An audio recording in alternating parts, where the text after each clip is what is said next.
Beraz, eskerrik asko zuek gaur etortzeagatik eta batez ere zuek.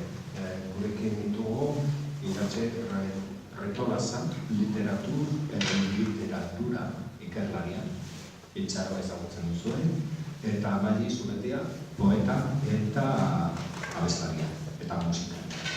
Eta gero galderak egiteko aukera izango dugu, beraz galdera asko prestatu mesedez, eta Amaiak arte bentzaten ere zuen txanda. Arratsaldeon da eskerrik asko ona hurbiltzeagatik eta eskerrik asko Buktegiko lagunei bai Itxaro Bordaren azkeneko novela denon eskura jartzeagatik eta ona gonbidatzeagatik. Gaur ona bildu gara Amaia Azpeldoi pertsonaia literarioaz aritzera. Pertsonaia literario hori bada pertsonaia literario berezi bat euskal kulturan. Batetik novelaz novela jauzi egin duen pertsonaia literario bat delako, eta narrazio bilduma batean ere badagoelako. 6 novelatan agertu da pertsonaia eta narrazio bilduma batean, eta baditu ere beste bereizgarri batzuk, hainbat novelatan eta hainbat lanetan garatzeaz aparte, nortasun aldaketa bat izan duen pertsonaia literarioa da, eta gainera gero egin du jauzi, gero bukaeran aipatuko dugun bezala, beste literatur sorkuntza batzuetara. Itxaro Bordaren sorkuntzaren mutik atere jauzi egin duen pertsonaia literario bat da. Azken urteetan son hartu duen pertsonaia bat izan da, batez ere 2007an Jalgiadi plazara novelan pertsonaia honek, Amaia Azpeldoik izan zuen alako oihartzun bat. Ez dakit oso ondo oihartzun hori, askotan aipatu dugu, batean ezagunago edo egintzala, izan ziteken ehuneko bask novelak irabazi zuelako Euskadi Literatura Saria, hain zuzen ere Itxaro Bordaren aurreko novelak, eta beraz neurri batean agian horrek ere Bordaren novelagintza ezagunako egin zuelako, izan ziteken ere eta zerikusia izango zuen seguraski estrainekoz pertsonaia literario batek identitate lesbiko bat plazaratu zuelako euskal kulturan, eta beraz horrek ere interesa piztu zuelako, eta azkenik ere, akaso, Azpeldoiren novelagintzan ere euskara baturanzko hurbilketa bat egin zuelako, eta horrek ere akaso izango zuen eraginik. Hau guztia esan da, joango gara Itxaro Bordarekin batera Amaia Azpeldoiren ibilbidea ezagutzen, baina ezer baino lehen, eskerrik asko Mairi ahotsa jarriko dielako gaur Amaiari. Saiatuko naiz, lehen partea siberuarrez idatzia da eta beraz, barkamenak aitzinetik Itxaro, baina aleginduko naiz. Bakean utzi arte. Europako indianoa ginen heltu bada, ohoz bat. Ahuñamendi osoetan, ber proiektu industrialak sedestaturik behitzien. Tensione handiko elektrika lineak, elur lehagia guneak, lurpeko tunelak, gazodukak. Horiko, Europaren eta mugaz bi aldeetako komunikazionearen estakuriaz. Bost pasoi bedatziala, telebistetan eragin zien publizitate kanpainaren hitzak enteregagarri bilakatzen zien. Pirene, frontier sauvage. Ameriketako imigrantek entzun zien Go West, hoioaren bermailakoa zen telebistetako orduko lema. Hortan ginen, lajazken juntan, konkistarik salbajeetan salbajeenaren erdi-erdian. Senditzen nian alako gogo hitz batez, aitzinagotik nik ere projektiaren kuntre edo pu jakinean beharko niala izan. Enintzan joanen bada asolagabeani, 80 higietan astapenian lur jabek eta hauen laguntzalek moldatu gazpar alkarteko kide bati sehetarzun galto egiteat. Arrazoi frankoekilan nitaz trufatuko zen kideua. Politikaz, ekologiaz, feminismoaz edo Euskal Herriaren geroaz eztabatzen beno, arduago mozkortzen ikusik izan behin nintzen. Utsuazko urjuntarzunak ezerki pakatzen zien. Epeletak nintzen, dudaz beteik, eta soilik hiu helbu nutian. Bizi printzipio higigaitz moldean eraikik, uskain unguian. Uskaz pentsatzia, uskaz mintzatzia, Euskaz irakurtia, euskaz edatia, euskaz jatia eta euskaz amodioaren egitia. Jatia, edatia edo pentsatzia izazen. Bena giro des euskaldundu juntan. Amodioaren egitia nekeza zela korpizteko aitortzeko nian. Eta hortaz nintzan mentuaz hain bakots. Zena zela, enindabila nene justifikazioen gibeletik. Ez gazoduk kontietan, ez gaineratikoetan, baizik Gaspar Bustanovi gaxoaren xerkatzen. Lehen nobelako pasarte hortan agertzen dira jada Amaia Azpeldoiren gogo eta hildo nagusiak, politika, ekologia, feminismoa eta Euskal Herria, eta aipatzen du ere bizigai duela Euskara eta Euskara ardatz. Eta hautatu zenuen Zuberera lehen nobelarako eta ondoren euskalkietarantz eta Euskara baturantz egin zenuen jauzi. Oztopo izan altzen orduan Zubereraz publikatzea, zergatik gero bestelako ibilbideak? Bai, atxaldeon eta mila esker hain nombre handian etorririk, hola hasten dira solasaldiak maulen, mila esker eta eskerrik anitz. Eniz ni kulturaz bat ere soberotaga, nahiz eta amikusekoa den ene familia, nahi du muga gune hortakoa. Muga Biarnoa, Landak eta Nafarroa ipagaldea. Nafarroa berean ipagaldea, eta beraz gure hizkuntzan badugu alako musika soberotag bat ala ere.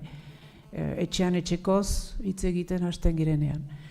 Zergatik idatzi nuen lehen novela Siberutagez, hautu bat izan zen, pentsatzen duzuen bezala, eta hautu ez baita espada egesa, baina beharrezko hautua, zeren eta gaia, gasoduktoaren afera hori Suberoan gertatzen baitzen, eta nahi nuen gasoduktoaren kontra borrokatzen zen jendearen errealitateari ahalik hurbilen egon, eta hori hizkuntzaren bidez. Gero egan behar dut, Suberotaga ikasten egon nintzela ere, Parisetik itzuli nintzelarik Euskal Herrirat, Maulen izendatua izan nintzen, eta Suberotaga ditza ikasi nuen Junez Kazenav zenarekin, iragan urtean hildena Euskaltzainarekin. Eta beraz, nahi nituen gauza horiek oro nahastu, eta idazle batek nola nahasten ditu baliabide horiek guziak, da papera ikasi duen guziarekin beltzatuz.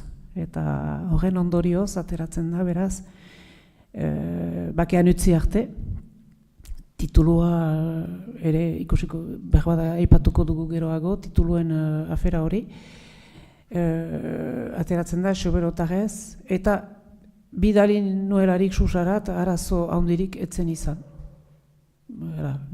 Ene ez jakitate zatia salbu besterik etzen izan, eta hala publikatu zen. Egia da, ondoko hilabetean edo ukan nuela atxilardegiren gutun bat.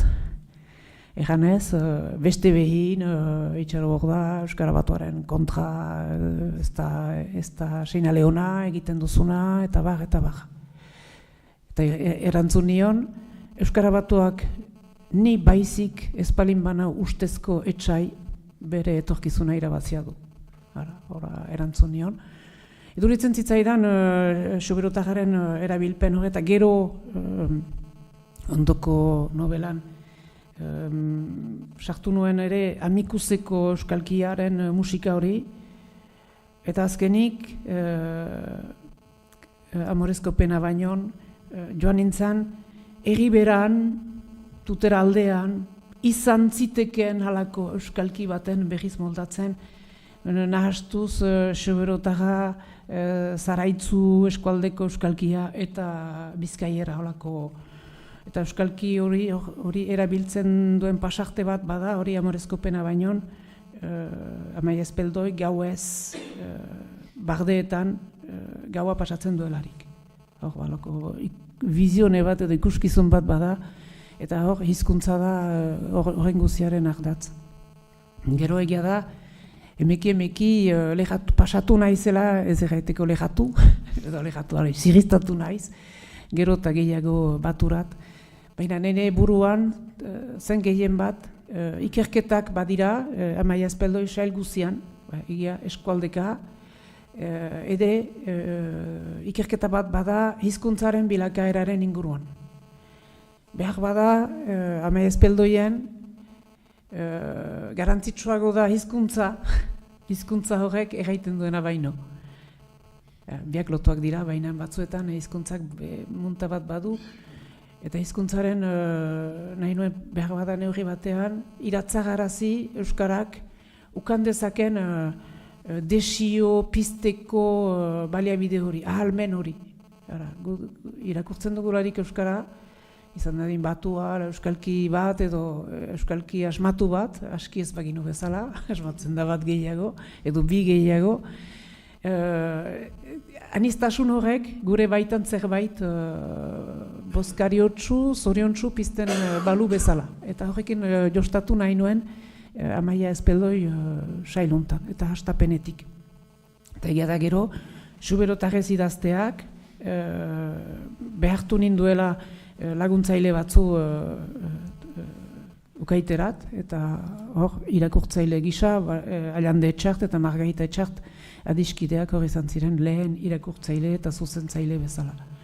Asko ikasi nuen, eta erabiltzen nuen Xuberotarra, eta oraindik ere Xuberotar bat gurutzatzen balin badut Bilbon edo Donostian banpez Xuberotarrez hitz egitera joango naizarekin, alako automatismo bat baliz bezala. Eta idazten ere, novela hontaz gain idatzi ditut kantatzeko tekstoak ere, Pierre-Paul Bertzaiz, Michel Arotz, Xuburu, gure Arkadia hartako artista handi horientzat, kantaria handi horientzat, Maioien hart, antzigabe, gazte zonbait ere. Beraz, ene lanaren zati bat izan da eta da Xubereraz idaztea.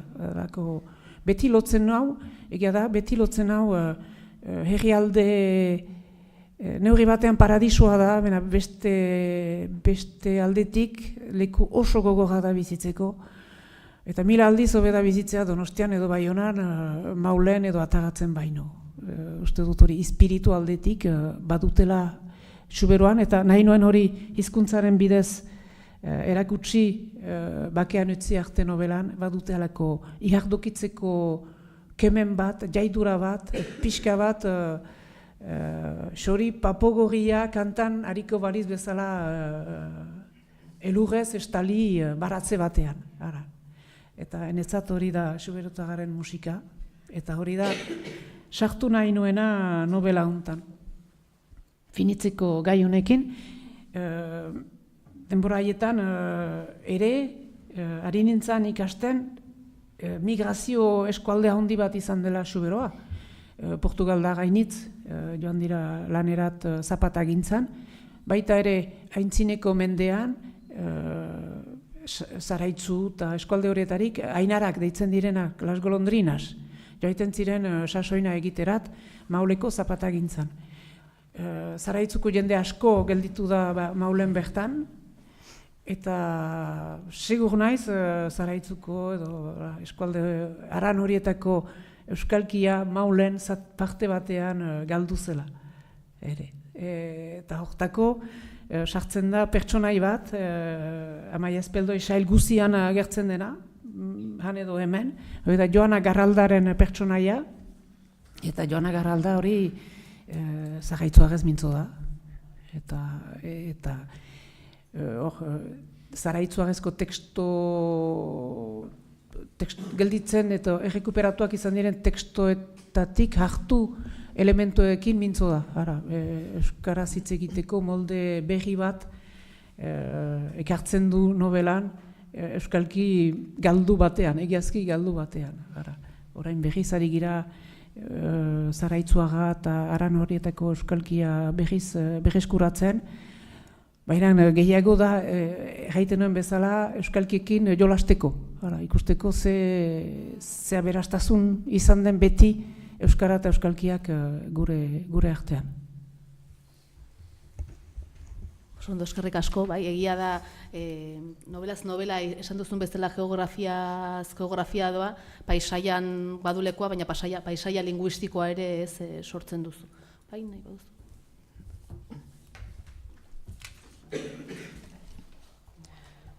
Bizin izano munduan.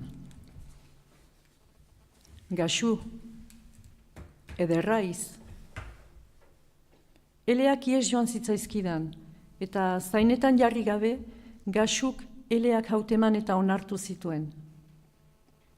Bitxia izale, ez dinak sekulan entzun ederra nintzala.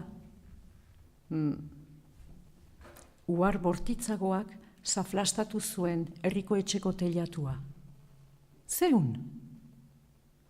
Barda arratxean, Santxok besarkatu nin. Harrigarria unala? Gaxuren galdeari iardesteko lotxaz nindagon. Ausartu nintzan ordea. Jantzaztan 7 urte azken moxutik. 7 urte? Bai, eta drolezatan. Paperek jantzuten gaxuren aurpegia eta nieuren aitormenaren algea.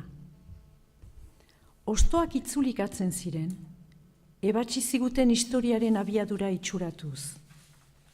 Arbolak ginen, hegaztiak ginen, eta urteak zalu joan arau neuri amodioaren egaiteko astirik gabe, ostoak eta lumak erortzen zitzaizkigun.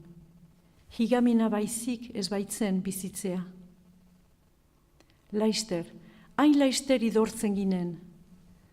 Saparen indarra ahultzen zen eta ondar arrabokarekin batera gure balentriak hurrantzen zien.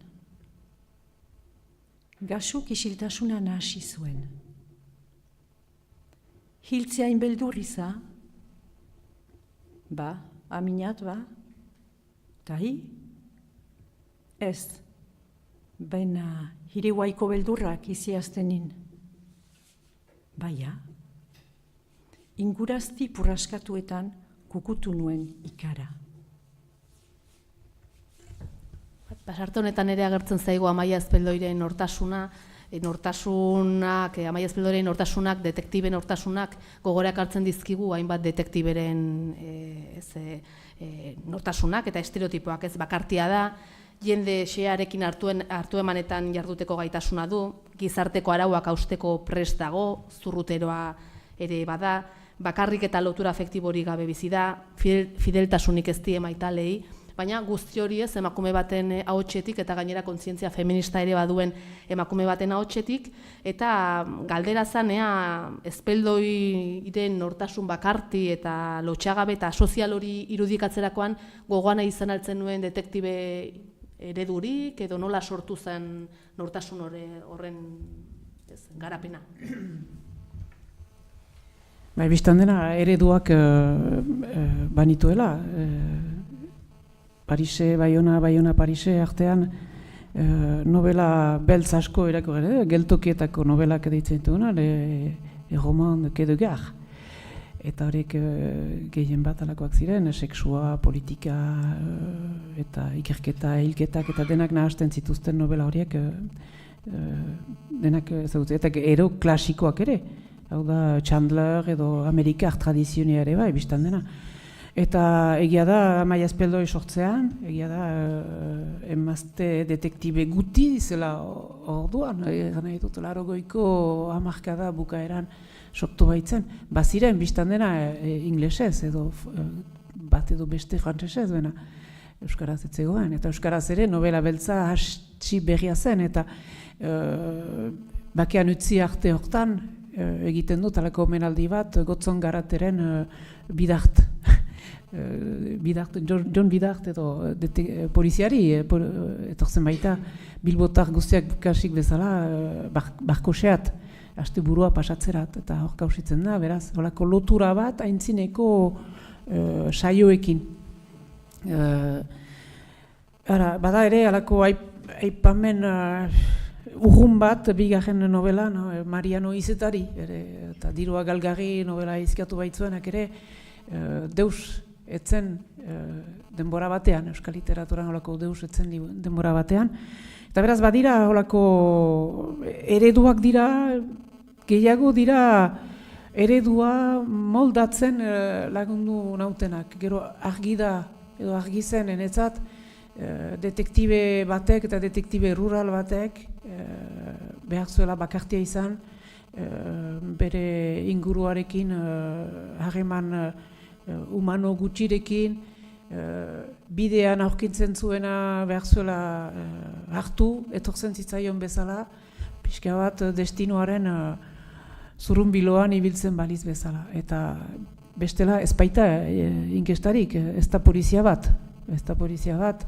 Amai Azpeldoi, eta ez du badu bulego bat, egia da badu bulego bat Maulen, hastapenean eta gero Baionan, baina ez da instituzionala, beraz ezin da, ere simbolikoki ezin da egotu eta maitaleak dituelarik ere, maitale horiek denbora batekoak dira.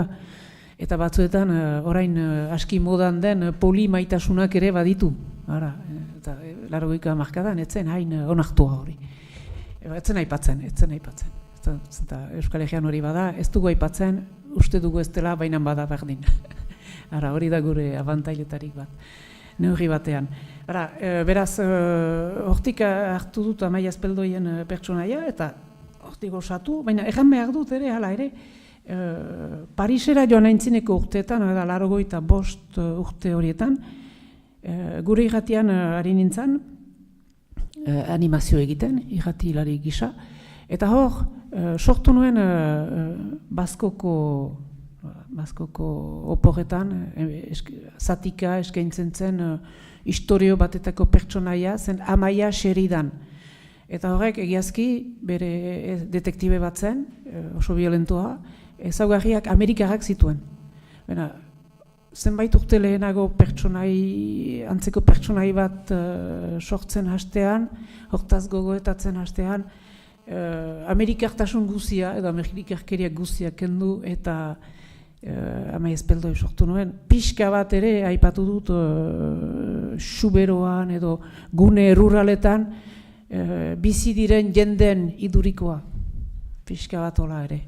Zenta baserri munduan bizi diren jendeak, badute beren komunitatea, bena bakartasun handian bizi dira, bakartasun individual handian bizi dira, eta beren arteko harremana hor ere, erraiten ginoen bezala, hizkuntzak egiten du, ironiak egiten du, trufa egiteko jaidurak egiten du, desafioak egiten du, eta Amai Azpeldoiek badu hori pixka bat. Maite du trufatzea, maite du irri egitea, maite du ere inguruan dituen jenden sufrikarioa bere gain hartzea, eta horrekin bere historioak egitea. Egia da, ere 4-5 novela horietan ikusten badira hariak, hilketen edo krimen hariak, lehen hiruetan gehien bat krima da krima simbolikoa, krima ekologikoa, krima politikoa, krima ekonomikoa, bizin izano munduanen da Zapata espartin trafiko bat Bangladesh eta Xubero artean, hor ekonomiaren zati oso bat denbora haietan zalantzan zen, egiten genituen manifestaldiak enpresen alde, itxieraren kontra, eta beti egiten genuen lehen kategoriako ehortzetak egiten genituela. 1.500, 1.500 jende biltzen ginen, hautetxe politiko guztiak, hautetxeak oro beren banderaikin lehen lehoan, eta emaiten zuen. Hori zen giroa denbora haietan, hori pixka bat aldatu da, egia egan, uste dut aldatu dela. Nahi nituen horik oro idatzi, eta horren idazteko denuen detektibe Amerikar bat sortzen ahal, beraz, Amai Azpeldoi sortu nuen. Bere duda guztiekin, duda du ere generoari buruz, zenta hastapenean, lehen novelan badu alako maitale bat, Porsche gorri bat duena, Xuberoko bidetan, 120 ibiltzeko, zaila dena erabiltzeko, baina horako xoxokeria batzu badira novela hortan. Eta emeki hor ere Joana Garraldari esker, gainerat Zaraitzuko pertsonaio mugen artean ibiltzen den hori esker, bere nortasun sexuala ere agertzen joango da eta nahiz eta badira horiek oro sartzen dira Amaia Azpeldoien pertsonaian, enetzat da medium bat bezala garaia, lekua, giroa, hizkuntza, generoa denak hartzen ditu eta denak bahe hortan trebes berriz eskaintzen ditu literatura egiteko. Neurri batean, literatura kakotxen artean.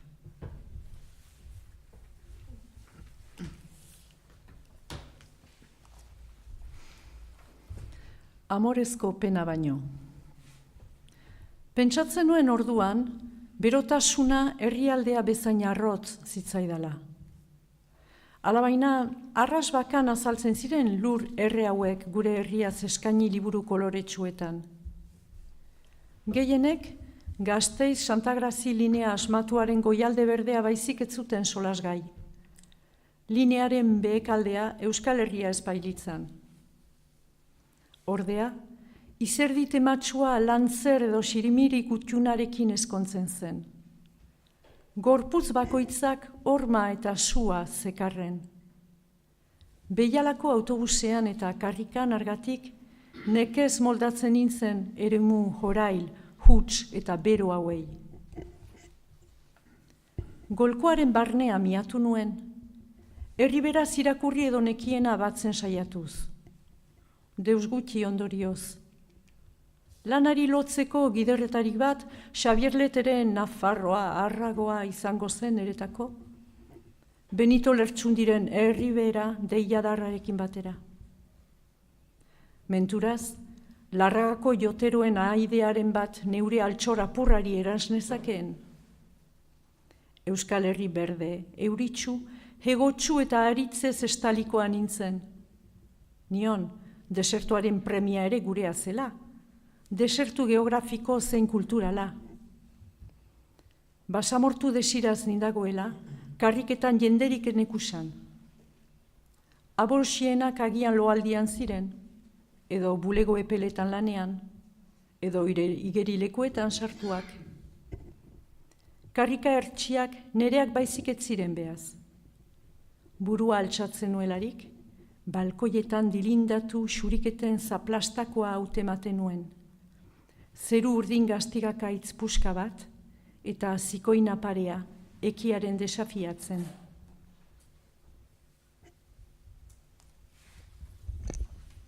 Pasarte honetan agertzen da, lurrarekiko eta paisaiarekiko ikuspegi hori. Novela honetan ezbardeetan zehar eta herriberan zehar ibiliko da Amaia Azpeldoi, eta hain zuzen ere ibilbide guzti horietan ere badu ikuspegi kritiko bat, ez du bakarrik paisaiaren inguruko diskurtso bat sortzen da begirada bat, askotan ere euskal gutasun batek sortu duen paisaiaren inguruko diskurtsoa bera auzitan jartzen du, kasu honetan ez, Euskal Herri berdeaz besteko Euskal Herriak ere badaudela aipatzen da. Nobelan zehar, dezagun zuberoan hasi eta hasieran aipatu duzun bezala hainbat ibilbide egiten da, eta Bilborantzko bidea, eta gero Donostirantzko bidea, eta bar, ibilbide hori aldez aurretik garatzen joan da, edo hasieratik pentsatua zenuen bidaiatuko zuela Azpeldoik? Ez dakit, uste dut astapenean banuelalako xede bat, lugaldetasunaren inguruan. Fikzioaren bidez, eta uste dut denbora haietan 80ko hamarkadan lugaldetasunaren kontzeptua politikoki aski indartsua zela. Eta beraz, hori egitea, betetzea literaturarekin. Eta beraz, gana izuen, literatura saila geografiko baten egitea. Gero, konturatu nintzen, nolaz Amaia Azpeldoiek ez duen loturarik leku batekin. Bera ere migrante bat da azkenean, zenta. Bera ere ibili da Parisen lanean, itzuli da, eta gero Maulen bizi izan da, eta gero azken Jalgiadi plazaraten ikusten dugu Baionan dela. Eta beraz, emaiten du halako egorik gabeko pertsonaia baten figura, Ez da errorik gabea, nola egan, intelektualki, da errorik gabea ekonomiak bultzaturik. Balin badoa Pariserat, lan bila doa, eta itzultzen bada Euskal gauza bera da, eta Baionarat balin badoa, ez da bere nahiz ere joaiten, pixka bat destinoaren gauza bat bezala ere da. Eta gertatzen dena da, leku horietarat guzieta joaiten beti kasuak bat direla, eta cold case batzu. Kasu nola egan, kasu ezitxiak badira, eta badira ikertzekoak direnak, eta batzuetan simbolikoak dira, eta beste batzuetan hilotzak badira. Hasi da hilotzak lehen aldiz ikertzen Jalgiadi plazara hortan, hirirat joan delarik, eta hirian hilotzak egiazkoagoak baitira baserri gunetan baino. Festakit, banuen alako ilusione bat, pentsamendu bat, eganez, baserri gunetako krimak gehiago simbolikoak zirela, min egiten zutela, psikologikoki, sentimentalki, ekonomikoki, eta hiltzen zutela, baina ez labankada batez, hiltzen zuten denborarekin, eta hiltzen zuten pertsona bat. Eta hirietan aldiz, ez berdina zen, hiria berriz, itzultzen zen Amaia Espeldoi, Amerikaren ereduetarat. Zenta Amerikaren novela asko hirietan kokatzen dira, eta salbo badira salbuespenak, eman dezagon Tony Hillerman batek, bere novelak garatzen ditu, Navajoar, reservazione horietan, Navajo Reservation horietan, poliza tribalarekin, eta beste goza hor ere, badira egiazko krimak badira, biztan dena, baina krima simboliko asko ere bada kultura kolpatzen dutenak. Baina hirirat etortzean, hilotzak ere agertzen dira, hilotzak, eta haintzuzen ere, beti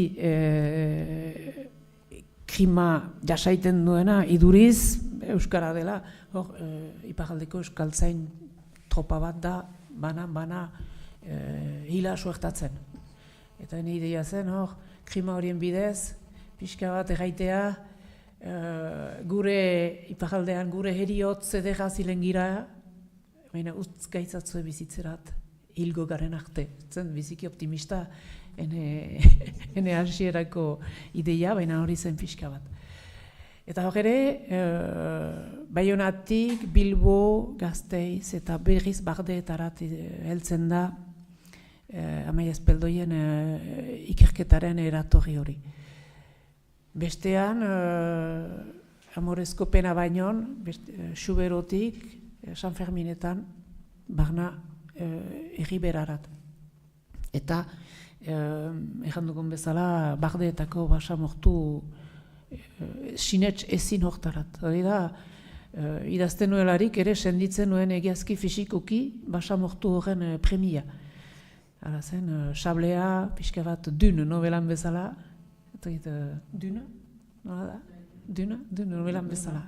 Bako usain bat eta hitzek ekartzen zidatena, eta generat hor, euskalki hori, aipatu dutan euskalki hori asmatzen dut. Eta, nolako nahasketa bat bada, urgunago doana, eri beti konsideratu barnealdea, gure barnealdea iparaldekoa, eta behar bada egoaldeko baserrigunetako zonbait barnealde ere, basamortuak bezala. Basamortu berdeak, eta hor beste basamortua, basamortu horaila, basamortu urrea, mundu guziko antzeko basamortuekin lotura egiten duena.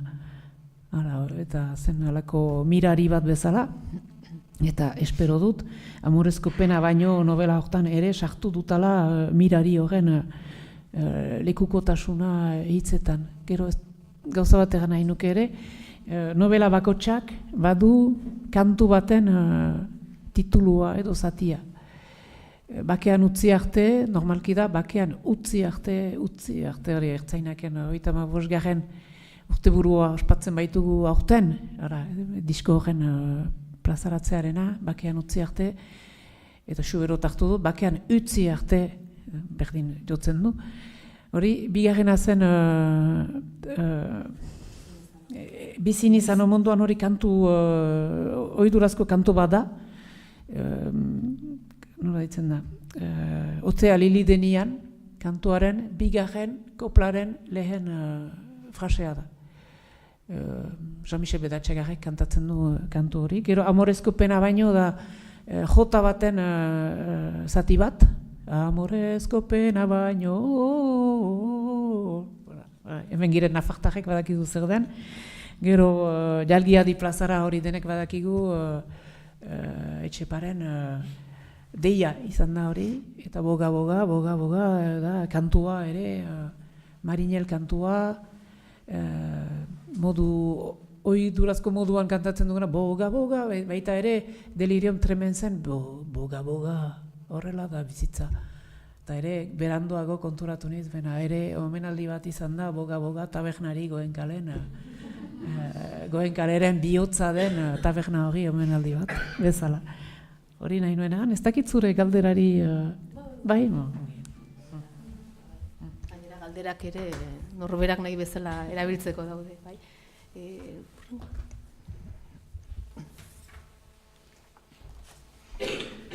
Jalgiadi plazara. Lehen baino lehen lokalizatzekoa genituen. Iparraldeko euskaltzaindiaren ordezkaritza agudo berrituko zen, lau apezauen erioa jakin orduko. Bazen jende txotxoak hartzeko, urgazle orgatara bat bederen.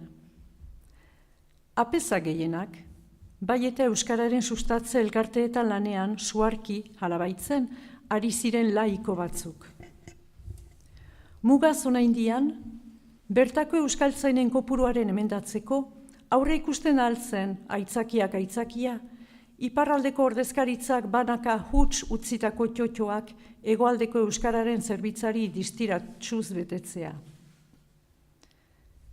Iparraldea kulturalki ezabatzea funtsean, euskal herritartasun globalean gune arrotz horren integratzea baizik ez zitekeela idatzuko zuten gero, ekimenaren sustatzaile gordeek. Hausnar txarrean erraikan eta nioen enegogoarekin, bizitza igatzen zen euskararen zerbitzuan, ekintza ilunetan, etxaiek ertsatzen eta euskaldunek berek estimatzen ez zituzten sendetan. Alabaina errepikatzen nion goraki aldion Karmeni, noizbait saria erdiestekoa zen. Euskararen zerbitzuan daudenak oro, ez ditun baitezpada boterez ezin aseak, jende zintzoak ere baitun. Baiki, baina euskararen borroka eremua botere alorra ere badun. Dena dela iparraldean, euskararena anekdotikoa dun. Anekdotikoa, Baionako karriketan agian edo maulekoetan edo garazikoetan merkatu eguna ez denean. Ordea, iparraldeko zein hegoaldeko diru laguntza publiko-pribatuen kopurua aipatzen balin badinau, ez dun hain anekdotikoa. Bego hortan, emazte zentzuduna zen, Carmen. Arazo diplomatikorik enuen nahi, gure artean eta egiaz, gaiaz, axolarik ez genuen. Oraintxe aipatu duzu ez, Jalgiadi plazara nobela nahi zuzen ere, euskararen borroka eremua ere botere alorra dela bazela eta hori ere aipatu nahi zenuela. Nobela horren hori hartzunean nabaritu duzu euskararen instituzioen aldetik edo alakon, ez dakitez, iparregoaren aldetik ulertzeko modu ezberdin bat, ez? Ez nobelaren ondorioz, eta jende instituzioetan diren jendeek ez dute euskal literatura irakurtzen.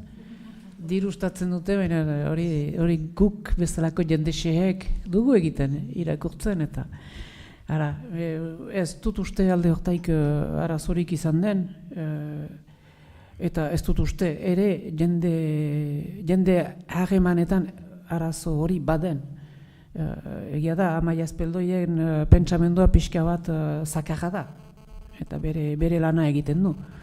Bere betekizuna, beti kritikoa da, eta batzuetan badaki kritikoa dela fede txarrez ere, ez dela zuzen, egiten dituen kritikak ez direla zuzenak, baina hala ere egiten dituz, eta hain da bakartua eta bakartia, non nun beretzat zuzen den kritika horien egitea, noizbait, nunbait, ere idatzirik ustea.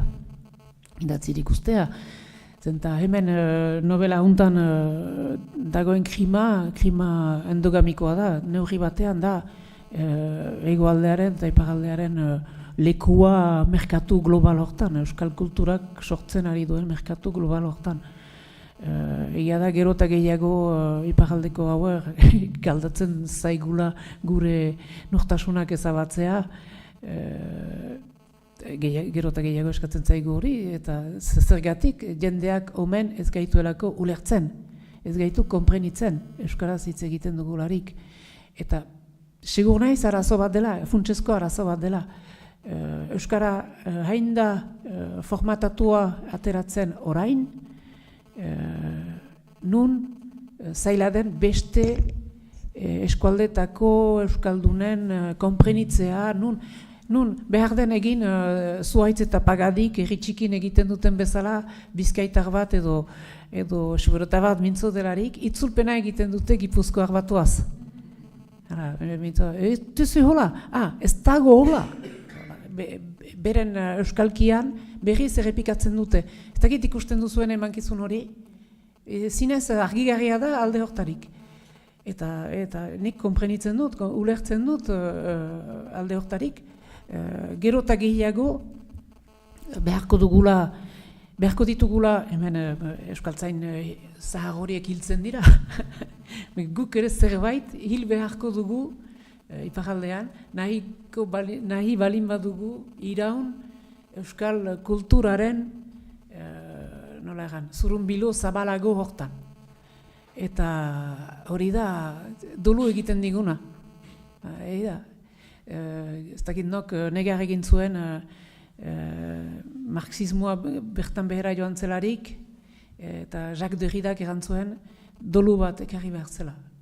Jacques Derrida, gure filosofo batek, il faut porter le deuil, faire le deuil. Eta egia da, komunitatean bizitzeko dolu bat egin behar dela.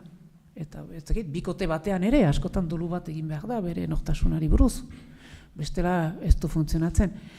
Salbu, Amai Azpeldoi zaila iruditzen zaio dolu horren egitea, eta dolu hori egiten badu, nunbait ez formalizatzea, erraitea, idaztea, dolu horren edukia, eta zergatik den hori. Ustut, ez dela bekatu gure artean gauza horietaz hitz egitea, orain Euskara Batuaren 50. urteburua ospatzen da, meza seindu handi bat bezala da, ez dugu inor kritikarik, baina bakotsak badaki bere eskualdetik ze urratsetarik pasatu den gaurko egoerarat heltzeko, eta behar badira gure taldeetan, gure jendeetan zonbait dolurik egin ez dutenak. Nafartarek, Bizkaitarek, iparaldekoek, zerbaitetan dolua egin izan behar dute. Ezinbestekoa da, baina hala ere literaturan hori islatzea, krima simboliko bat bezala uste dut importanta dela horren sartzea. Eta uste dut Amai Azpeldoiek hori biziki ongi egiten du, zenta oso fede txarrikoa da, espiritu nolagan zakar bat badu, dena kritikatzen du eta bere burua ere bai. Funtsean bere burua ere kritikatzen du, ez da deus salbatzen denik bere ibileran. Eta egia da, gero iparaldean euskaltzainek eta instituzioek ez dute irakurtzen novela beltza, novela beltz nahiko arrosa da, baina ez dute irakurtzen eta konprenitzen ditut. Zenta instituzioak ez dira literatura neurri batean jendeari biziki hurbilda gure herrian. Oraindik irakurlego aguntari biziki hurbilda. Noizbait behar da izango dalako leize bat literaturaren idazleen eta irakurleen arteamena. Oraingoz, eta uste dut hori Amai Azpeldoiek hori baliatzen du bere bere idazkera aintzina eramateko.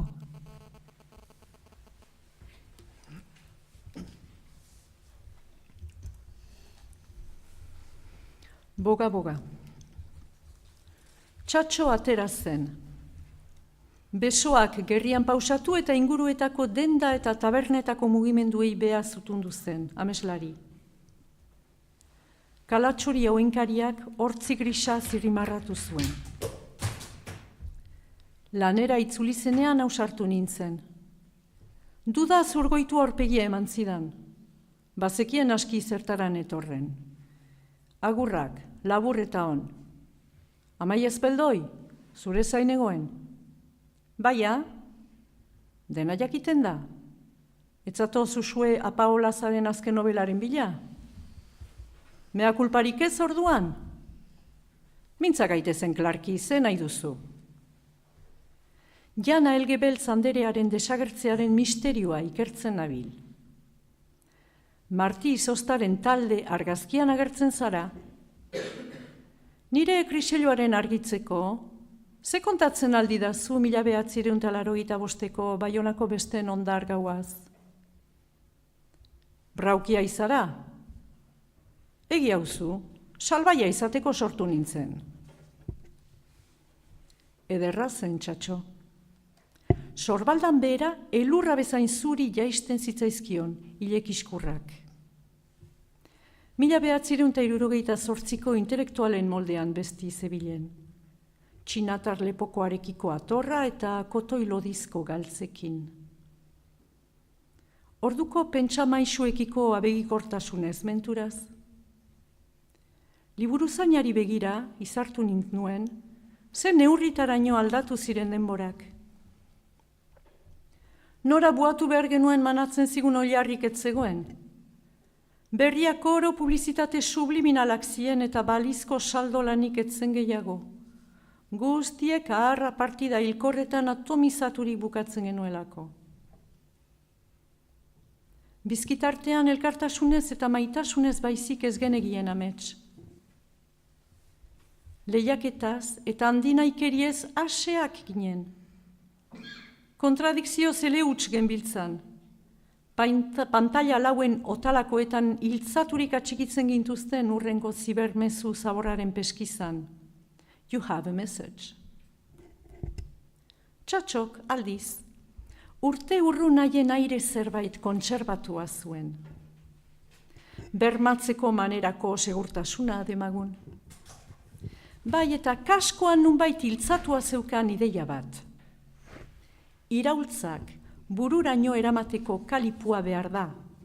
Aurrideak halaz instrumentalizatu daitezke, derrigorrezko helburuaren zerbitzu jarriz, galderarik ez egin, erantzunik ez bila, lepozainak tinka eta finka. Etxaiaren kalitzea, iraultzaren saietz damudo maien zerrendetan sartzeak, kontzientziak lasaitzen ditu. Txatxok horrela zuen, esturetan zehar bizirautea lortu. Ez bestela. Zenbatek, txatxo bezala, gure lurrean bertan. Boga nobelan memorian barrena ere egiten du bidaia ezpeldoik, eta 1980ko hamarkadako auzi bat ikertuko du, Jana Elgebeltz eta kidearen desagerpena, eta nolabait hor ekite militar batzuen inguruko kritika ere agertzen da, eta gal, eta garai hartan Lapurdinez, gatazka armatuaren bueltan bizi izan ziren bizipenak, neurri batean ere badago, azken urteetan memoriaren inguruan idatzi izan den literaturaren ez testu ingururtan ere agertzen da nobela hau, zer bultzatu zintuen memoriarik eta hortara, zeu hartzun izan du, nola... Ez da aipatzen adibidez nobela hau, ez, gatazka armatuaren... Nahi dut, azken urteotan gatazka armatuaren inguruan hitz egin izan diren nobelak aipatzen direnean, okerrezpan nago, nik ez dut uste... Ez da aipatzen nobela beltza delakoan. Ez da nobela serioa ere, behar da neurrietarat itzuri, bai. Guretzat garantzitsua da, enetzat garantzitsua da, baina egia da, ez da nobela serioa, nun ze kulturetan hartzen da nobela beltza literatura seriotzat. Inunez.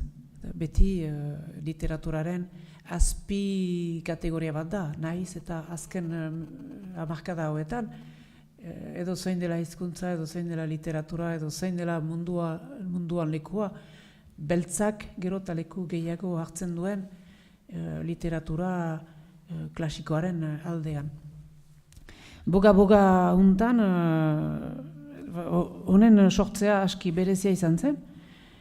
Idatzi nuen 2 hilabetez, lehen lana, gero beste 15 bat hilabete eman nituen.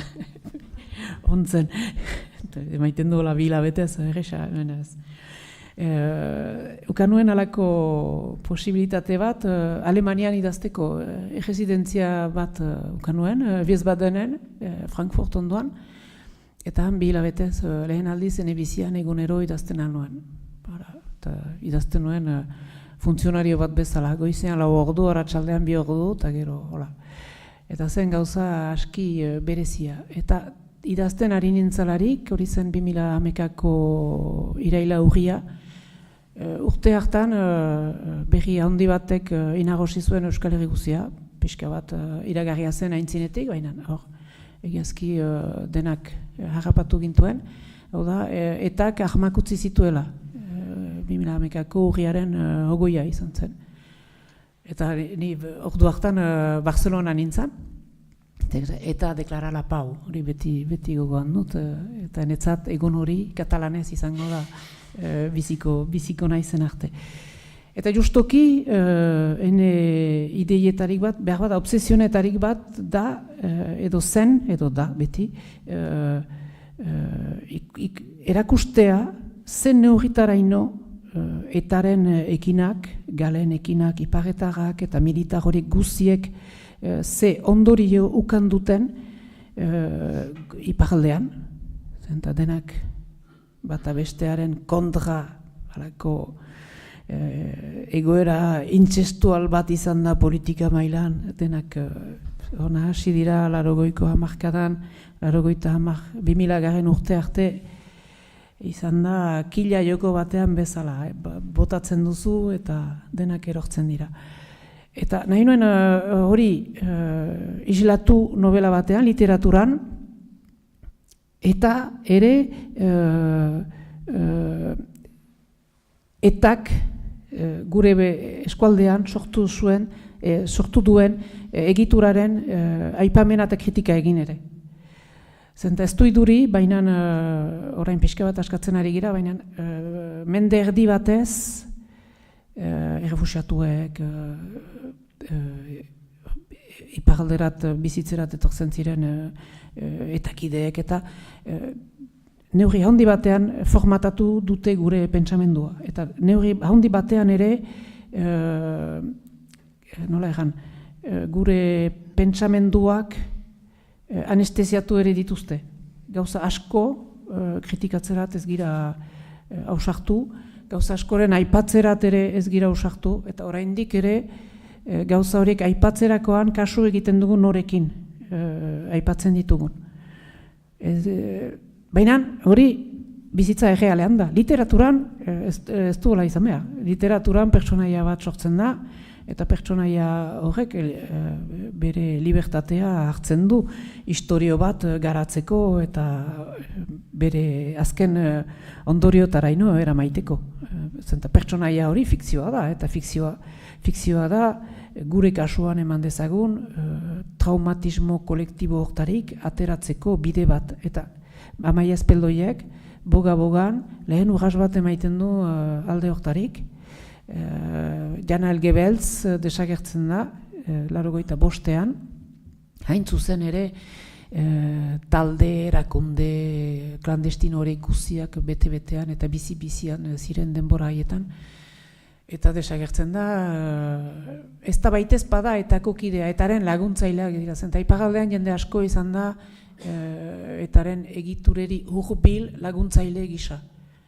Beraz, Jana Elgebeltz horietarik bada, eta 25 urten buruan bere anaia hoiturik arriba bat bazuela, Amaia Azpeldoiei galde egiten dio, ara, mira ezazu ze gertatu zaion Jana Elgebeltz ene arribari, hau eta hau gertatu zaio, eta azkenean, Amaia Azpeldoiek ikusten du, hartzen da, berriz aurkitzen du, ez dut spoilerik eginen, baina Jan Algebeltz hori, arras bestelakaturik, izenez aldaturik, aurpegiz aldaturik, bizi da, hala ere, iparraldeko sozietatean. Hau da, izan da hori intimidazio, eta ez ditut hitz positiboak erabiltzen, baina intimidazio eta beldu jaundi hori edatu da, baina horren barnean iparraldeko sozietatea bere bidetik joan da eta bere nortasuna bideratu du. Eta orain ikusten dugu ze ondorioekin, zenta hegoaldeko sistema politikoak gutiziatzen baitu iparraldean gertatzen den antolaketa ekumenikoa, abertzaleak, eskuineko politikariak, Euskal Elkargoa, iduridu, noizbait askatuko den lehen eskualegia iparraldea izango dela. Egan nahi dut, neurri batean, eta hori boga-bogan ere pixka bat agertzen da, etaren desagertzeak bidea libre uzten duela bestelako antolaketa, balizko bestelako antolaketa politikoak, eta behar bada gurerat etorriz bestelako literatur, narazio posible batzueri bidea ere irekitzen alduela. Eta hori nahi nuen frogatu, esperientzia literario bat bezala zen. Eta egia da, gero ere ez da novela askorik ere post-traumatikorik. Badira zonbait, baina eta Lapurdian kokatua, eta iparraldearen berezitasun hori aztertzen dutena biziki guti dira bai. Novela horretan ere, Amaia Azpeldoik ezagutuko du Norwen Kergel inspektorea bretoia ere, eta maiteminduko da inspektore horrekin, eta Polizia Nazional horrek ere hartuko du oihartzun handia novela horretan eta hurrengoetan eta pixua. Bai, nolatan erabakitzen duzu ere Polizia Nazional batek halako oihartzun hartzea aurretik Amaia Azpeldoik aurreko novela guztietan esaten zuelako polizia diskurtso normala? Hori da, ez poliziak, ez dituela bat ere maite poliziak eta azkenerako beste. Bai, hori denek badakizua mudioa ofizioa, generoa baino indartsuago dela. Eta hori gertatzen zaio Amaia Azpeldoi. Gero noluen Kergelen hori, Bretainaga da komisario bada, Baionako komisaldegian. Eta bere aita, Yves Kergelen, beste pertsonai bat da, ipuin mikronovela batean, hiruko Alberdanean ateratzen den hiruko liburu hortan. Eta horren alaba da beraz noluen Kergelen. Eta hor, bai, egia da, nik ere pertsonaia sortu nuelarik, banuela alako kezka bat. Zenta hor ere, uste dut, fikzioa da, lehen aldia dela, kanpoko polizietako bat hartzen dela pertsonaia gisa euskal literaturan.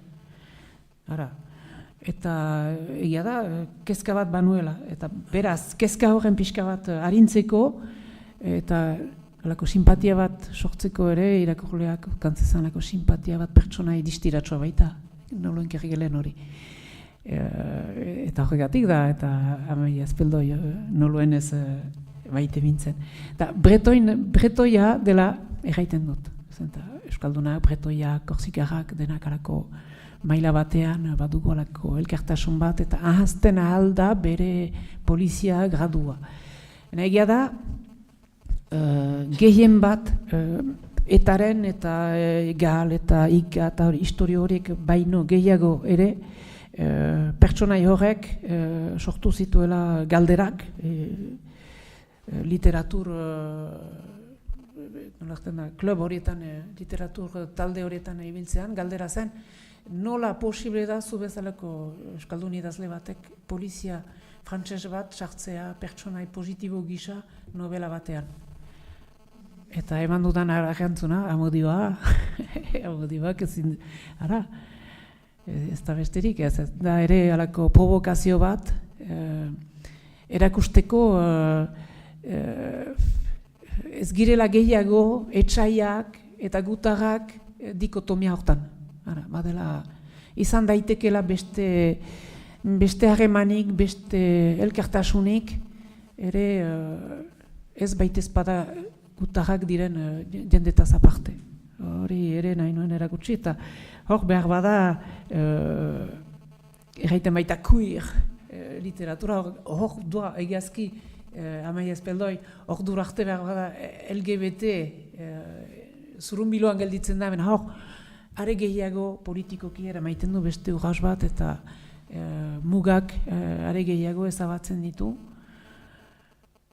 Eta geldituko da, ondoko ultime desen ere laguntzaile gisa dauka noluen kergelen eta laguntzaile balioz. Orain artea Amaia Azpeldoi detektibe baliabide arruntekin gelditu da. Azken bi novela hauetan, ADN probak, DNA probak eta lur analiziak eta denak egiten ahal ditu klandestinokin noluen kergeleni esker. Hau bada beste metafora bat. Besterat joateak zer ekar diezakeguken beste kezka handi bat badugu guk erantzunik gabekoa.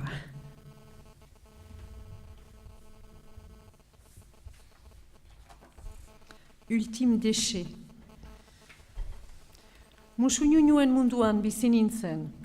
Euskaldun batzuek zituzten egiazko arazoetatik 1000 argilegoatan. Magi Panposa, usainon karioak soinean zebilenaren eguneroko kezka zaborra zen. Zaborraren metaketa, adarra, ekoizpena, bilketa, birziklapena, tratamendua, garraioa, garapena. Itz potolo horiek guziek buruko min doloretsuak eragiten zizkidaten. Xutitzen saiatu eta mozkorra zitekeen, kanapearen magalera lehertu nintzen, astun, matame, redioz. Erortzean, oskailuaren aldamenean zegoen zikinontzi gris gorria bulkatu nuen ostiko itxu batez. Jogur poteak, lur sagar eta pastinarre asalak, plastikazko poltsak, kartoiak, tetrabrikak, berine eskailak, egunkari zarpailduak, kafe ilun filtroak denak berduratu ziren banpez karrelajearen espazio leunean. Ikusgarria etzen baitez padagoxoa. Edukean izkoitzari begira geratu nintzaion, tetele. Arazoaren asmena zetzan, hor.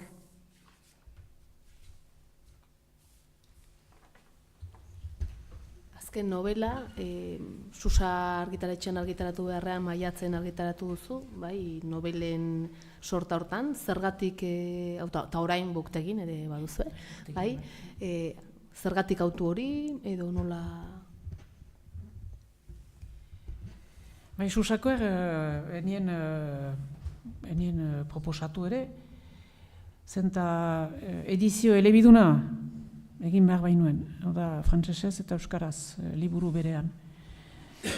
Eta beraz, maiatzen badugu, alako sail bat, liburu elebidunak publikatzeko, eta egiten dugu hori, badu orain 30 bat urte egiten ditugula olako liburuak. Eta egeran, bada beste liburu bat molde berekoa, Amaia Azpeldoi saileko 3 ipuin laburrekin, Entre les loups cruels, 8 ankerren artean izendatzen dena, eta hor dira 3 ipuin, Amaia Azpeldoien 3 inkesta bat da herri urratzen, maitale baten bila, gero beste bat Bretainean, NSSA uartean, eta azkena Parisen. 3 ipuin labur badira bilduma batean, eta logikoa zen, ultime déchet hau, 2 hizkuntzetan zenez, maiatzen plazaratzea. Eta gero, erran behar dut, etzela baitezpada Amaia Azpeldoien, nola erran, inkesta natural bat, hola, ez dakit nik, oesei garrena eginen dut, egun horretari batean hasiko naiz, baina ene baitatik hasiko da. Eta hau, ez da ene baitatik hasiko. Zen talde bat, Azketa 2010 izenekoa, talde ekologiko bat, Azparne inguruan, 40 urte hauetan dagoen zabortegi baten zerratzea edo istea eskatzen duena. Lortu dute, ez dakit nobelari esker, baina lortu dute. Eta beraz, horien borrokan ari ziren, eta lanetik ateratzen nintzen batez, Mali, hemen den pertsonai bat, agapatzen hau Malik, jausten da autotik, Santi Espirituko karrika batean, atagapatzen hau, itxano, zerbait behar duen egin goetako. Nokari gira, gure artean. Zerbait behar duen egin goetako, ezin dion olako, ola iraun, berriz ere, segituko dine, zikinak ekartzen, Baionatik, Baiona eskualdetik, Azparnerat, eta jakinik, jadanik, lurra kutsatua dela, erreka zikindua dela, behar dion zerbait egin. Eta nik, lehenik, lasai, Mali, ze pasatzen da. Eta azkenean, bere etxera deitu ninduen, zabortegia bisitatu ginuen arras batez, hemen pixka bat novelan kontatzen dena, buktegin ikusten harko duzue. Gauza batzu egiazkoak dira novelan gertzen direnak. Dokumentu pagasta bat eman zizkidan ere, beren prentsaurrekoen bildumak eta beren eztabaidak eta beste, eta holako biltzar nagusi batean parte hartu nuen, ere, kanpoko obserbatzaile gisa, eta hortik abiatu nuen idazkera. Idazkerak behar zuen, derrigor, bi hizkuntzetan, baziren euskaldunak, euskaradunak, Mali bezala, eta noka eginenak, eta bar, dena baziren ere taldean aterako zen lan hortaz interesatuak ziren ez euskaradunak ere. Eta hor, bi hizkuntzak landu nituen, nobela idatzi euskaraz eta gero itzuli, eta gero azken antolaketak bi hizkuntzen artean, joan etorri batean osatu nituen. Eta egia da, frantsesa eta euskara publikatzea susan zaila dela. Euskara eta gaztelera ere zaila liteke, segur aski nahiz eta behar bada ikustekoa den hori. Gara nahi dut, hor maiatzen baginuen saila, eta hor publikatzea erabaki nuen, eta saldu da, ipagaldean saldu da. Ipagaldean saldu da alde batetik Hasketa 2010 jendearen inguruan, eta hor baziren ehun edo 200 bat jende bilduak. Azken 30 urteetan borrokan ibili zirenak, eta lehen aldiz bazuten, ez dut espantorik egin nahi, baina kultur produkzione bat edo ekoizpen bat, bi hizkuntzetan, beren borroka hurbiletik biltzen edo jasotzen zuena. Eta hainitz, izan behin nintzen liburuaren presentatzen Azparnen, hainitz eta hainitz emozionatuak ziren. Zenta batzuek beren buruak ezagutu zituzten, nahiz eta pertsonaia fiktiboak ziren, eta beren borroka hori. Eta egia da, lotu nuela ere beste afera batekin, zeren eta denbora berean, Hasketa isten balin bazen, eta orain itxia da, egandutan bezala, beste leku baterat eman behar ziren zabor horiek guziak. Eta zabor horiek guziak xedea zen eramaitea justoki gure herriko zoko batera. Amikuzeko, Ianaren, eta justoki desertu humano horietarik batera. Eta hor, bilakatzen da Amaia Espeldoi hiperrurala, detektibe hiperrurala. Zenta hor bada beste kontzeptu bat sortua dena azken urte hauetan Europan, eta bada hemen ere, hau da hiperruralitatea. Zenta ruralitatea ezagutzen dugu, baina oraindik ere baserriguneak husten ari dira, eta laster hezurra baizik ez da geldituko. Eta hori da hiperruralitatearen kontzeptua.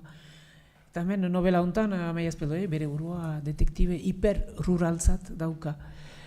Uste dut novela hontan iparralde guzia zabortegi harrakatzen du. Eta nola egan, zaboraren tragedia humanorat gehien hurbiltzen den noveletarik bat dela.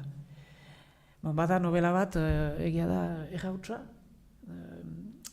gure adiskide nola ditzen da, Eneko Aizpuruarena, hautsa, horrek ere, aipatzen du zaborren historioa Gipuzkoan. Lazkao eta Zubietan da ez, erraustegia.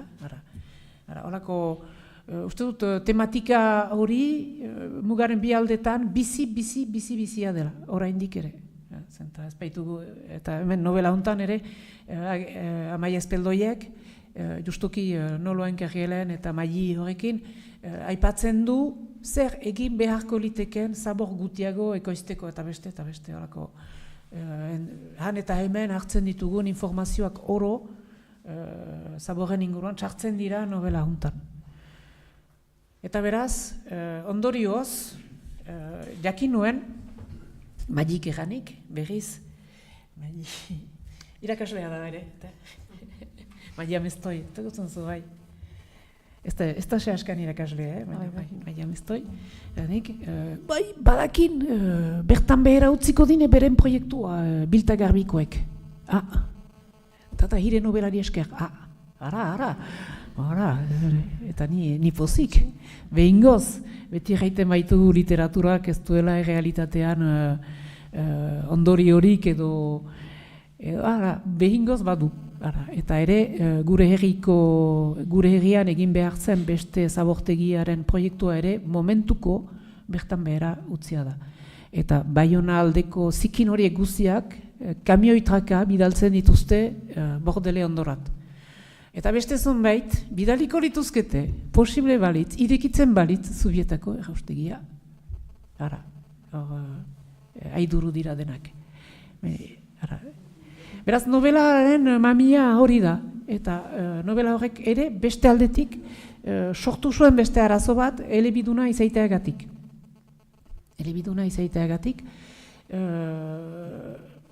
Berriako kazetari batek egin zidan elkarrizketa bat, aski gogorra, baina hori normal da, baina frantsesez publikatua izaiteak, bi hizkuntzetan publikatua izaiteak, beretzat, zabor bat zen, beretzat, egiazko zaborra, beretzat zen mehatxu bat euskarazko bertsioaren zat. Eta erantzautan, bai, orduan zure hurrengo novela frantsesez izango da. Euskarari uko egingo banio bezala. Eta nik, ez dut urgan nahi horrek. Baina gertatu dena da, hurrengoen idazkia frantsesez izan dela. Ikusten. Da, alako liburu geografiko, turistiko, literario bat, kontatzen gaituzten lekuak, Zeliuk inurakont, alako liburu tipi bat da, lekuak eta historiak eta sentimentuak biltzen dituenak. Eta bai, azkenean, arrazoin zuen, Amaia Espeldoi esker. Bai, bukatzeko, aipatuko dugu Amaia Espeldoik eginduela jauzi besteli sorkuntza lan batzuetara, Katixadolare Zaldunbidek Biri-Bilgune novela beltza ere argitaratu zuen eta bertako detektibearen laguntzaile modura agertzen da Amaia Espeldoi. Bai, omenalditxo hori egiten zion Amaia Espeldoiri. Gero Xabi Paiak eta Patxi Gallegok argitaratu zuten Nork komikia, Nork hildu Andoni Gaia komikia, eta hor lau detektibe dira protagonistak, eta horietako bada Amaia Espeldoi, hemen nahi baduzue pasa, Itxaro Bordaren antza aiterrego modura irudikatua dagoena. Eta Koldo Izagirrek ere Lorea Gernika Andrazko bat novelan aipatzen du, Lorea Gernikaren adiskide ere agertzen da Amaia Espeldoi. Noiz izan zenuen oihartzun hauen berri, nola hartu dituzu? Bai, noiz liburuak ateratzen direlarik beti aipatzen dituzte prentsan zer den gaia edo irakurtzen ditut niauk ere. Eman dezagun Koldo Izagirrena irakurtzen ari nintzen, eta ikusten dut Amaia Espeldoi aipatzen duela. Eta Katixadolageren liburua ere, hor ikusten dut Amaia Espeldoi hartzen duela eredu gisa bere bere literatur hariaren mamitzeko. Gero, ez dut oraindik pausatuki ikusi liburu hori, Marrazki bizitun hori, nork hildu Andoni, egaina, hori ez dut oraindik ikusi, beharko dut noizbait ongi hortan jarri ere. Gero, egia egan, aski, Amaia Espeldoi bakartia eta salbaia da, bena ni ere idazle gisa aski bakartia eta salbaia naiz. Ez dut baitez bada bilatzen ere plazaratzea, bena ongi da pertsonai bat, nik ere erabiltzen ditut, eman dezagun Gotzon Garateren bidart ertzain hori, ere nik ere birziklatu dut lehen novelan hari baten josteko bezala. Beraz, ongi da alde hortarik pertsonaia, aintzina joatea, eta behar bada nihil ondoan norbaitek nahiko balin badu Stieg Larssenen bezala, Millennium lau egin dute, holako bat egin, arazorik ez, gainera tila izango naiz, eta enau horrek ezkatuko. Nahi dut, hola, belaunaldi edo baliabide gauzak birziklatzea aski importanta dela, erakusteko ez girela sekulan hutsetik ernatzen. Beti badugu gure aintzinekoetan, gure genoetan badugu beti iragan zati bat. Edo onartzen dugu, birziklatzen dugu, eta hortik abiatzen gira, edo horren kontra ere egiten dugu. Amaia Espeldoiek hori guziak egiten ditu aldi berean novela batetik bestera. Oso, ondo eskerrik asko, ez dakit orain zuena da hitza, gogoa balin baduzue, galderaren bat, gogoetaren bat. Krimen bakarra galderarik ez egitea da. Beraz, lehenengoan nirea. Espeldoitarra noiz itzuliko da? Hori da, askotan egiten didaten galdera. Etorriko da, segiagena etorriko da. Bai, zenta, ene hastapeneko ideiarekin nago, lugaldetasuna. Bostekin egin dut Euskal Herriaren ingurua, egina da. Gelditzen zait, holako, transbertsala bat egitea, Baionatik eman dezagun, zakitnik. Baionatik Lasturgera, holako maja bat egitea, eta behar bada ari naiz pentsatzen, jadanik tratatua dut gaia ultime desen, da genero bortizkeriaren inguruan. Eta ahalik eta gorena egite aldi honetan azkena izanen baita doan odola, traizioa, eta orain arte Amaia Espeldoiek errespetatzen dituen azken mugak oro erraustea. Ez dakit noiz,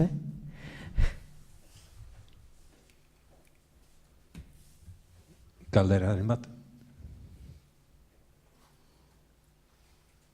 Bueno, iratxe... Gabon, Ana naiz ni.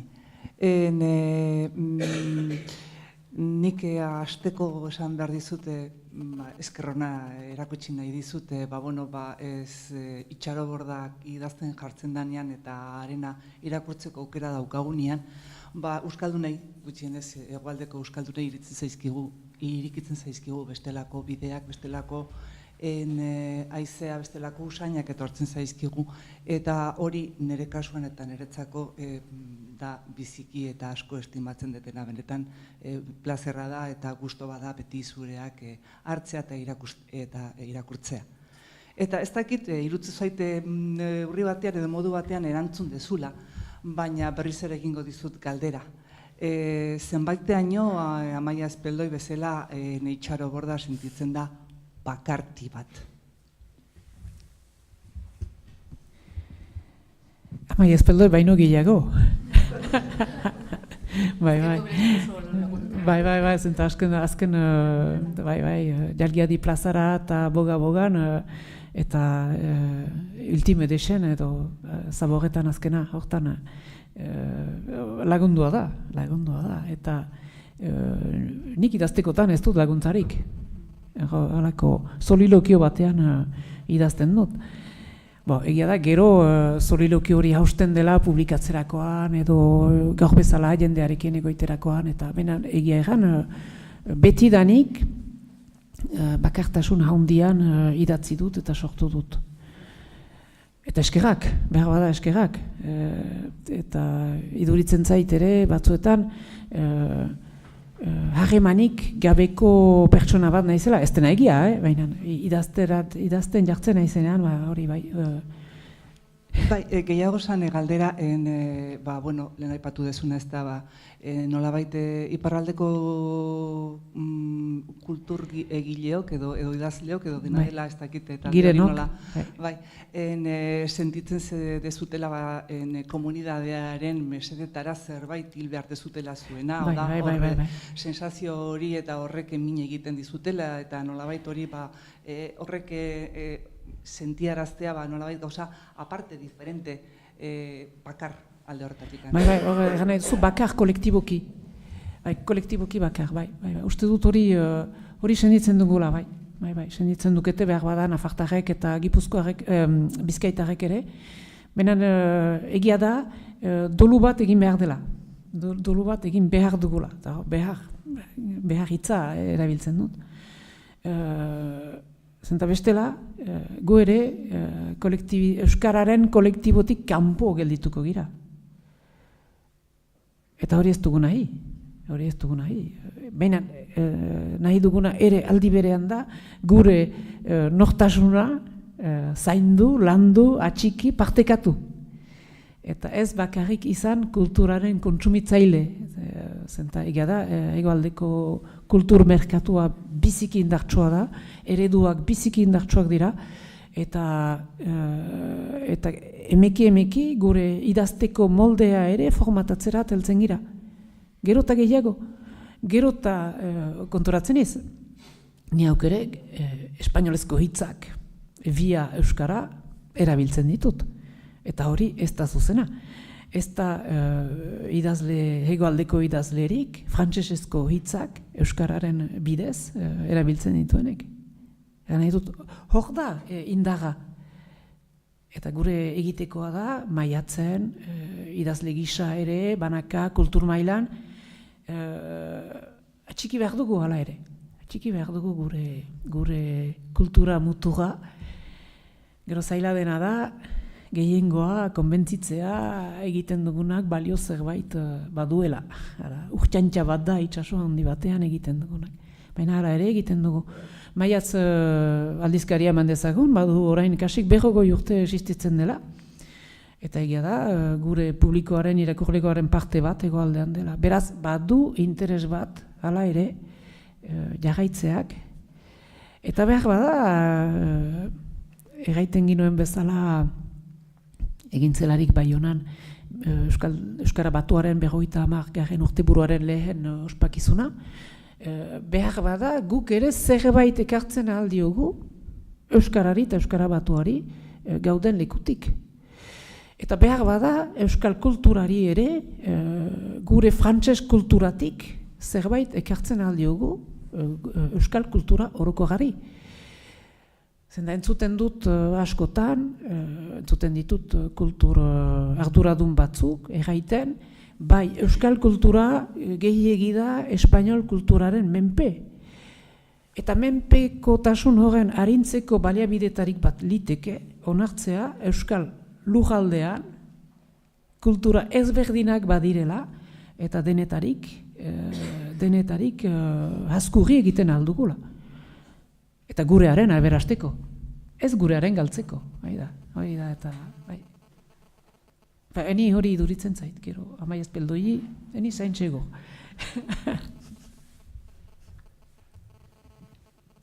Besterik bai? Bueno, eskerrik asko, hiruroi benetan.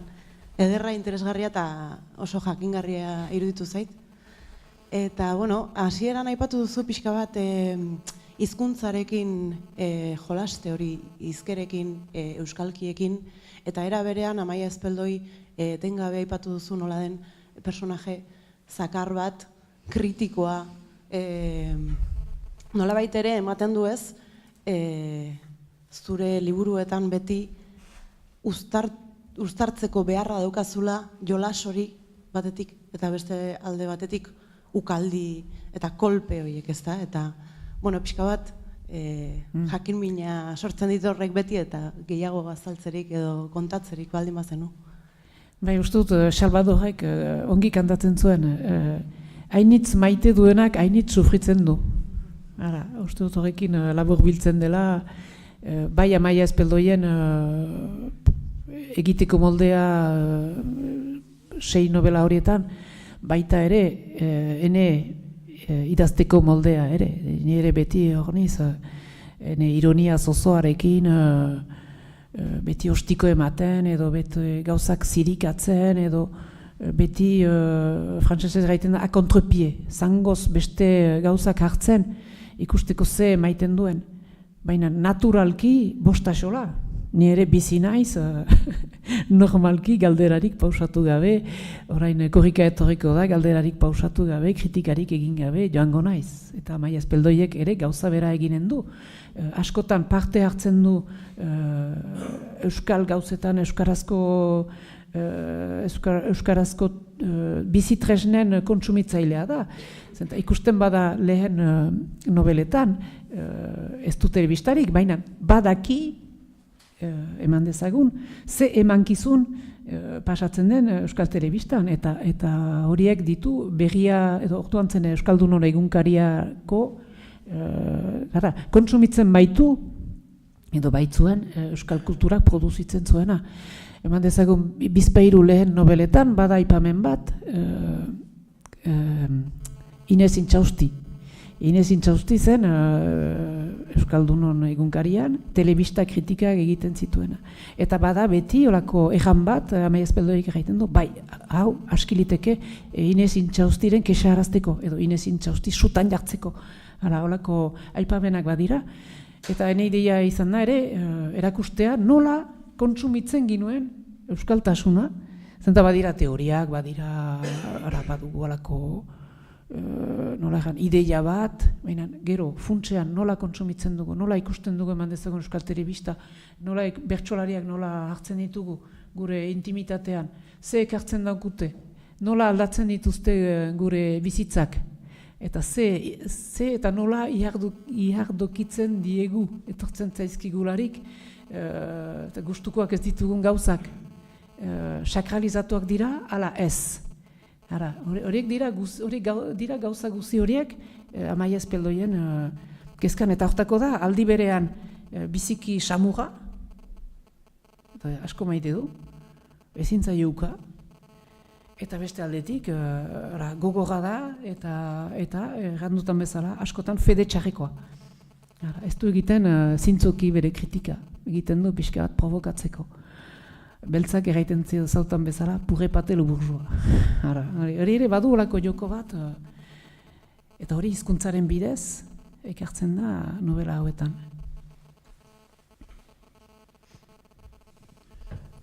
Beste bat? Ez? Bueno, bai, itxaro, eta eratzen mila eskeranitz.